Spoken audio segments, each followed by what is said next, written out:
We have officially made it to the part of the recruiting rundown where we talk about the transfer portal. Welcome in, everybody. Kendall Smith and Wes Mitchell here for another episode of the recruiting rundown. We've been gone for a couple of weeks, but a lot has been happening in the world of recruiting. As I mentioned, the transfer portal in full force right now, Wes, and you have been keeping up with that. Little shameless plug here to go head over to GamecockCentral.com, check out our transfer portal headquarters. But since it's been a couple of weeks since you and I have talked, Wes, here on the recruiting rundown, let's catch everybody up to speed on what has gone on in the world of South Carolina recruiting. A couple of commits already for the Gamecocks out of the portal. Yeah, I'm sure everybody knows by now, but two commitments, both coming sort of back-to-back, Kendall, on Saturday. Starting out with Jalen Brown, Missouri kid who South Carolina actually recruited out of high school not that long ago. He's only been at Missouri a year. Carolina worked really, really hard to actually flip him from Missouri about exactly a year ago. Didn't happen, of course. Signs with Missouri, goes there, plays in 5 or 6 games, enters the portal. Gamecocks worked very, very quickly to get him committed this time around. I think this was a case of that prior relationship with Sterling Lucas and Clayton White and the defensive staff and all those guys really paying off for Carolina. High upside kid, has some length to him, a good first step off the ball, explosive guy, and kind of just fits what we see those guys kind of aim for when they recruit that edge position here at South Carolina. And then Kendall, of course, Nick Sharp, the second commitment on that same day, came just like an hour or so later. And this is very, very similar to what we saw them do in the portal last year. And that was, of course, wanting to keep that foundation of kind of your high school recruits that are already on campus on the offensive line, but then adding veteran players to it to come in and compete, provide depth, and kind of provide that experience. So Nick Sharp comes in from Wake Forest, an older guy. He's got 2 years of eligibility left, and I think we'll compete right away for one of those guard spots, Kendall. You don't know necessarily if he'll win it or not, but certainly he's going to come in with the opportunity to do so, much like Torselli Simpkins III, much like Kamar Bell this time last year. And as we know, both those guys moving on, Rashawn Lee moving on at the center spot. So we've really seen South Carolina prioritize adding some guys on the interior of their offensive line this transfer portal cycle. Well, it's been a busy month for South Carolina. Not only is the group prepping for the Citrus Bowl at the end of the month, they are hosting visits as well from guys that have entered their names in the transfer portal. They're interested in South Carolina. South Carolina has mutual interest, and now they are hosting these visits. So, Wes, a handful of those coming up this week, and a big name that a lot of people want you to talk about here on the show today is Justice Haynes, running back out of the University of Alabama. He has a visit scheduled on Thursday in Columbia. What is the latest that you've heard on Haynes and his interest level with the Gamecocks? Yeah, and one thing about doing these videos, Kendall, is that sometimes this stuff moves fast. So I just want to put that caveat out there. Like, it is 3:39 on Tuesday, last I checked, Tuesday. And as of right now, the plan is for Haynes to be at South Carolina on Thursday. That's the reported plan. Pete Nakos is helping us cover this thing from a national standpoint. That is what the expectation is. Could it shift? Could it change? Of course it could. However, I think you look at where South Carolina stands right now.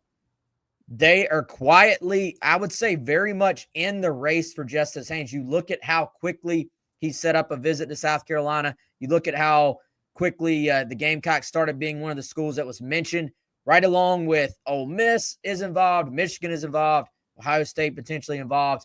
Those are the schools to watch. But I do think when you look at what South Carolina has to offer, the fact that you're going to get to play with the Norris Sellers if you go to South Carolina, you're going to get to potentially replace a Rocket Sanders who's going to go to the NFL after becoming the comeback player of the year officially today here on Tuesday. And so, Kendall, a great story to sell for South Carolina at that spot.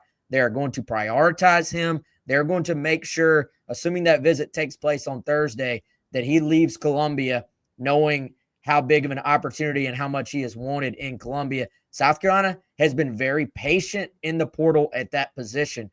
This is not a spot like Ole Miss where, you know, they've been after a ton of guys. They've really kind of just been laser focused on making sure they target the right person at this position. And so far that has been Justice Haynes. So I'm very curious to see what feedback we hear from this visit on Thursday, because I think South Carolina is going to have a really good story to tell him when he hits campus.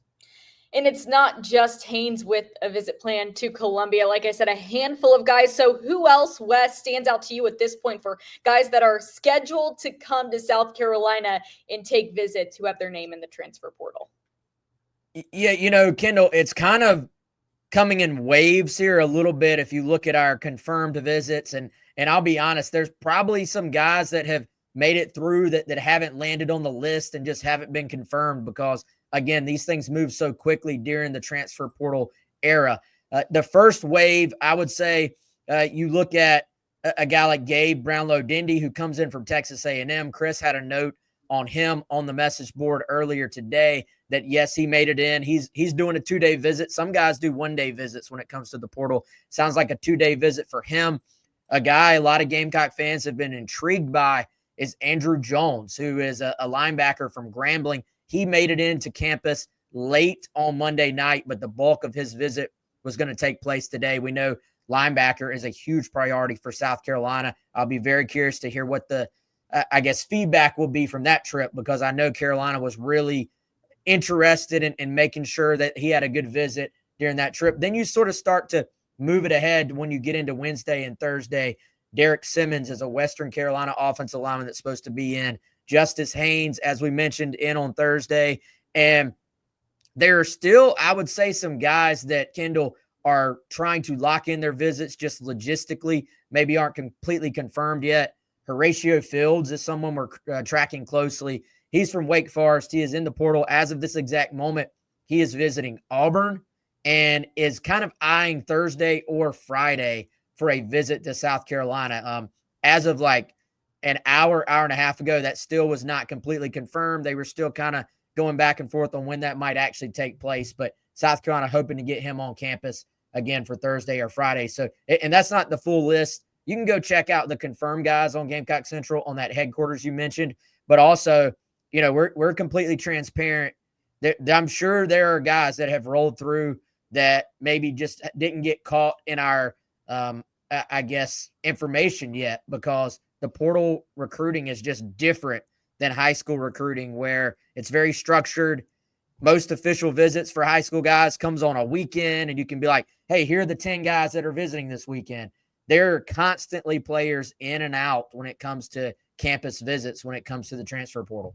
Yeah, it is absolutely crazy to cover the portal. And we know that now with a few years of experience, but it really is something that's changing every hour, every minute, every second. You never quite know what you're going to get. And even today, we have seen names of guys who have entered the portal from other schools. And Wes is updating that over on GamecockCentral.com. But Wes, are there any names that stick out to you right now of guys that have recently added their name to the portal that you feel like South Carolina might be interested in, or you think they should try to go after? Yeah, I'll tell you the guy today, Kendall, that just kind of caught my attention would be TJ Cersei from Florida. This is a kid who has started 5 games for the Gators this year, played in all 12 games for them. Big 6'5", 6'6" kid, 250, 260 pounds, can play defensive end and kind of be a big pass rusher out there on the edge for you. And the reason I bring him up is that South Carolina recruited him very hard out of high school. And so a lot of times you look at the prior relationships, you look at who does a player know that's at another school that's maybe doing well. We know South Carolina has got some momentum on the field. They've got some momentum on the recruiting trail. And so sometimes your antenna kind of instantly goes up when word comes out that somebody's going to enter the portal. So TJ is a guy, not that I'm saying there's confirmed mutual interest or anything like that yet. It is still very early. Last I checked, he was not even actually in the portal yet. Maybe he is by now, had just announced he was going in.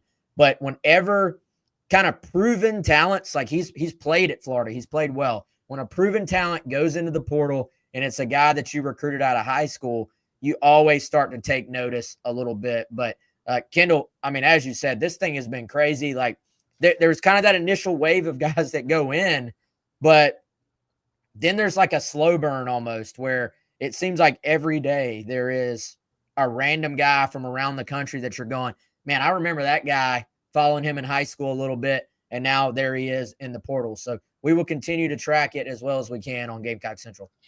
Wes, I'm curious, we talk about this all the time with recruiting and specifically the portal, but position groups where you feel like South Carolina really needs to capitalize. And we've gone over that so many times here on Gamecock Central. But as you look at the list right now of guys that are coming to visit South Carolina or guys that South Carolina has interest in, are there any position groups that you feel like South Carolina maybe needs to go a little bit harder after at this point in time in the portal? Or do you feel like they really have all of their bases covered?